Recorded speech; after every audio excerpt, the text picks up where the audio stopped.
पूनम के सब गोटे के प्रणाम करे छी। आई एकटा देवता पितर नौते के गीत गावे के रहे तो हम सुना रहल छी, जेकर रचना हम अपने स्वयं केने छी। अहाँ सब सुनू, नीक लागत तो लाइक कमेंट्स जरूर करब और कमेंट से बताब जे केहन लगे छै। बहुत बहुत धन्यवाद सब गोटे के।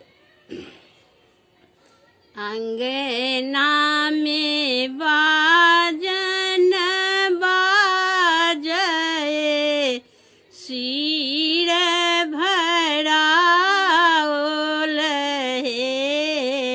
अंगना में बाजन बाजे शीर भराओल हे। आहे अमारानी देवता मनाओल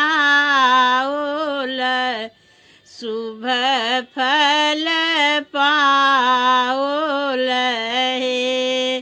आहे अमारानी देवता मनाओल शुभ फल पाओल हे। माटी के चूल्हा बनाओल कोहा चढ़ाओल हे। माटी के चूल्हा बनाओल कोहा चढ़ाओल हे। आहे ताही मेरा नल खीर की नैवेद्य बनाओल हे। आहे ताही मेरा नल खीर की नैवेद्य बनाओल हे। अंगना में बाजन बाजे शीर भराओल हे।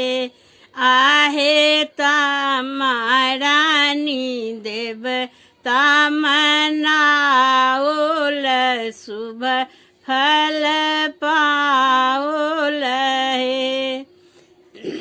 पीढ़ी पर नैवेद्य सजाओल सिर आगू राखल हे। पीढ़ी पर नैवेद्य सजाओल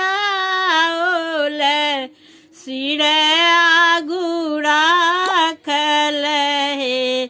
आहे मांगी लेल दृग अही बात की शुभ फल पाओल हे।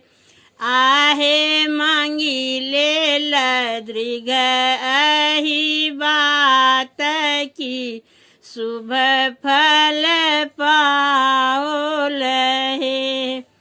पहिरी ओहिरी धिया ठाढ़ भेल मंगल गाओल हे।